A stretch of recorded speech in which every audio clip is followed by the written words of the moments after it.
Halo teman-teman semua. Baiklah, pada video kali ini kita akan melakukan observasi dan wawancara mengenai pelayanan BK di sekolah. Video ini dibuat untuk memenuhi salah satu tugas pada mata kuliah bimbingan konseling. Selamat menyaksikan teman-teman.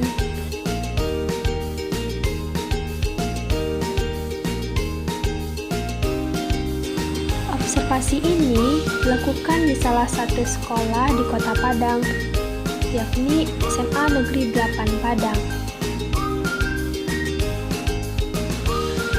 Pelayanan BK di SMA Negeri 8 Padang sudah sangat baik. Hal ini ditandai dengan tersedianya sarana dan prasarana di ruangan BK dan pelayanan yang diberikan oleh guru BK kepada peserta didik.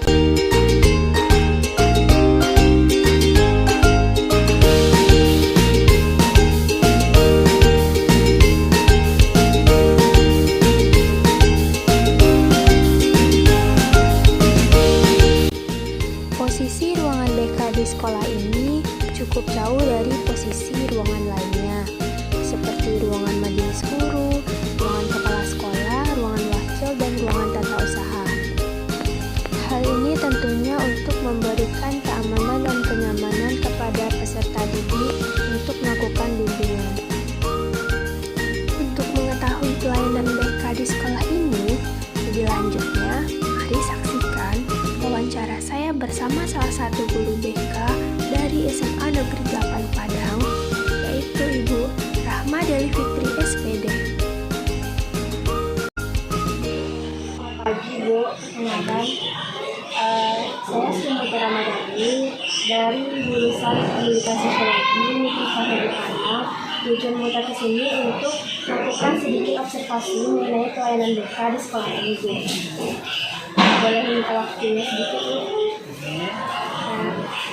Dan sebelumnya, nama Ibu siapa Bu? Baik, nama Ibu Rahma Deli Fitri. Panggilan Ibu biasanya kalau di sekolah dipanggil Ibu apa? Baik Ibu Deli. Latar belakang pendidikan Ibu sebelumnya menjadi guru BK di sini apa Bu? Bimbingan konseling satu materi kamu. Sudah berapa lama Ibu memegang jabatan guru BK di sekolah ini? Ibu sudah hampir 17 tahun. 17 tahun. Jadi menurut Ibu, bagaimana fungsi pelayanan BK di sekolah ini sudah berjalan dengan baik? Jadi Ibu melihat kalau fungsi layanan BK di sini kalau layanan yang kita laksanakan itu Ibu melihat sudah ada kemajuan-kemajuan. Fungsi sudah dilakukan sebaik-baiknya. Siswa sudah dengan kesadaran dan terbuka. Berarti siswa lebih terbuka ya Bu sekarang? Sudah lebih terbuka. Baik Bu. Berdasarkan kesalahpahaman yang sering terjadi di layanan BK ini Bu, di sekolah ini apakah masih terjadi kesalahpahaman Bu? Biasanya kan dulu emang murid belum terbuka untuk guru BK. Ada sebagian mereka yang takut atau mungkin guru BK itu lebih saja rahasia atau guru BK adalah tempat anak nakal gitu Bu. Padahal sebenarnya BK itu adalah tempat untuk bimbingan konseling semua kegiatan atau semua yang terjadi pada siswa itu sendiri kan Bu. Tapi sering dikatakan kalau yang masuk BK itu adalah siswa-siswa nakal. Sebenarnya kan tidak. Jadi apakah salah seperti itu masih ada di sini Bu? Kalau melihat akhir-akhir ini mindset siswa tentang BK tidak bagus. Walaupun begitu di kelas 10 mereka juga diberikan orientasi tentang BK itu, ya, apa fungsi BK, apa tujuan BK, gitu ya. Tapi itu melihat secara keseluruhan, mungkin karena dari SMP-nya sudah bagus ya. Tapi mindset mereka itu akhir-akhir ini sudah bagus saja. Ada lebih takut yang walaupun dipanggil dan mereka terbuka sekarang. berarti di ruangan BK ini sering terjadi kunjungan siswa ya Bu, di luar jam pelajaran. Sering. Oh, sorry.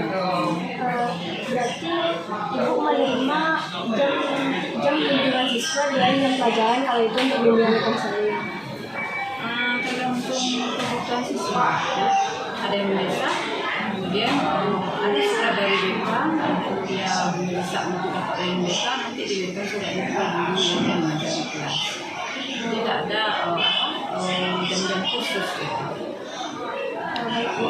Tapi kalau untuk jam pembelajaran BK di kelas, itu apakah menurut Ibu cukup untuk memberi layanan kepada siswa saat di kelas? Untuk jam, juga saja itu belum cukup. Hanya 1 kali 45 menit. Satu kelas 1 minggu. Jadi kalau mau begitu, kita masih bisa gitu ya, masih bisa tetap balancing dengan siswa yang ada di kelas. Kita tahu bagaimana suasana belajarnya di kelas itu. Kita tahu bagaimana hubungan antara mereka dengan kelas. Kalau sekarang sekolah ini pakai kurikulum BK, Bu? Iya. Jadi kalau bagaimana kedudukan BK di sekolah ini dalam kurikulum Merdeka itu? Kedudukan Merdeka di kurikulum Merdeka itu sangat penting gitu ya, karena sebelum kurikulum Merdeka sebetulnya BK sudah menerapkan apa yang ada dalam kurikulum Merdeka itu, asesmen gitu ya. BK itu sudah kalau dalam sekolah itu wajib untuk mengetahui kebutuhan siswa apa yang harus kita layani ya, itu harus melalui asesmen dulu. Terbentuknya program layanan BK itu harus didahului oleh asesmen.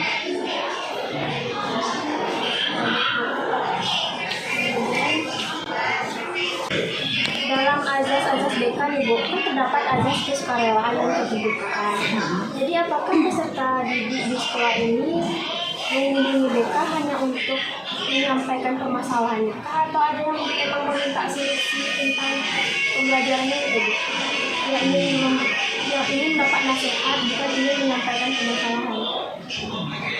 Di BK, korelasi siswa selama yang dilihat sudah banyak ya, siswa datang ke sini.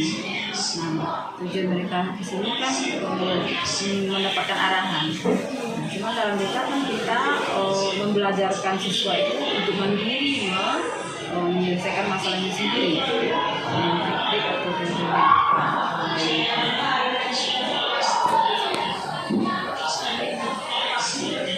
Ibu sebagai salah satu guru BK di sekolah ini, apakah Ibu sering melakukan bimbingan kelompok? Nah, kalau kita bimbingan kelompok, kalau di jam pelajaran itu biasanya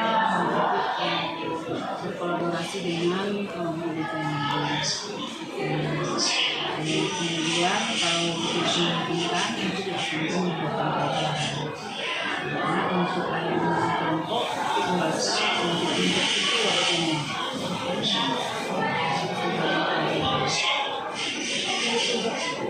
Lalu kalau pelaksanaan layanan kunjungan ke rumah peserta didik Ibu melakukan? Itu sering dilakukan untuk hal-hal yang ya perlulah untuk layanan itu. Itu karena latar belakang siswanya bermasalah atau kayak Ibu ingin mengetahui bagaimana apa yang terjadi dengan siswa Ibu? Ya, mungkin diawali ada yang perlu disampaikan ke orang tuanya, ya. Tentu dalam hal perbaikan untuk siswa. Kemudian untuk mengetahui bagaimana keadaannya di rumah, alasan kita berkunjung di rumahnya.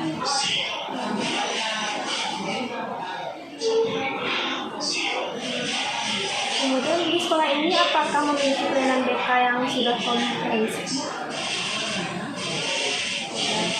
Tapi pelayanan BK di sekolah ini memang sudah cukup baik ya Bu, jauh meningkatkan dari tahun ke tahun. Alhamdulillah ini kalau BK kami berusaha untuk melayani siswa semaksimal mungkin. Tapi guru lihat akhirnya siswa sudah punya kesadaran untuk terbuka, sudah terbuka, gitu ya. Walaupun tidak terlepas dari permasalahan-permasalahan, gitu kan. Itulah tugas kami sebagai desa, melayani mereka dengan layanan, membuat mereka nyaman belajar.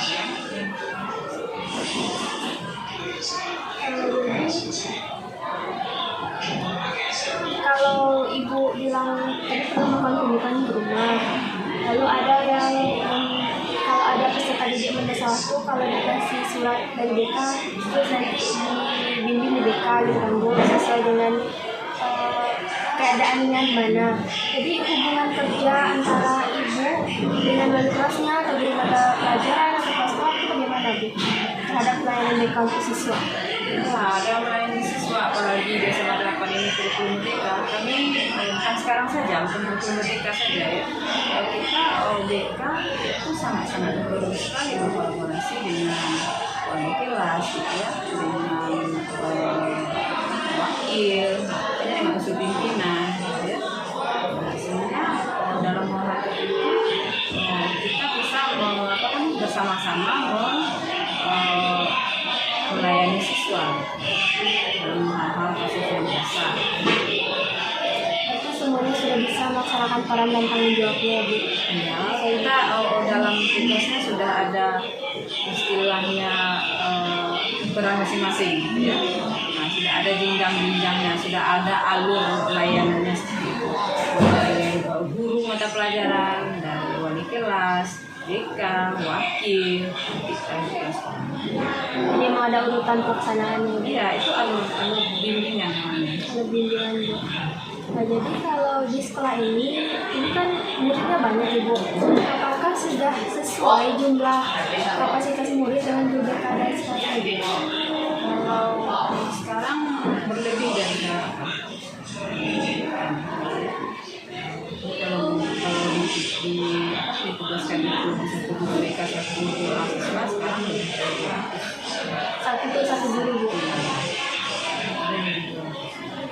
Berarti sekolah ini harusnya bisa memiliki tambahan guru BK ya Bu. Biar guru BK tidak kesulitan dalam membimbing siswanya. sehingga itu dinikmati saja.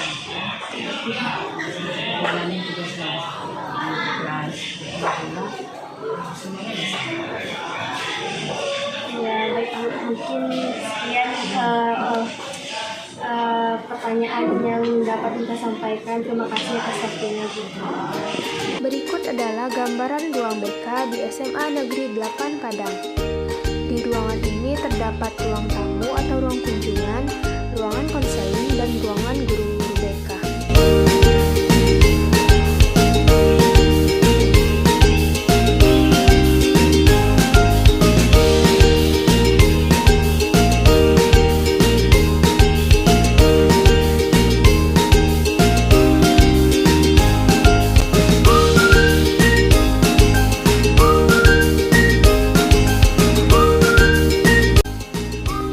Baiklah, demikianlah video saya pada kali ini.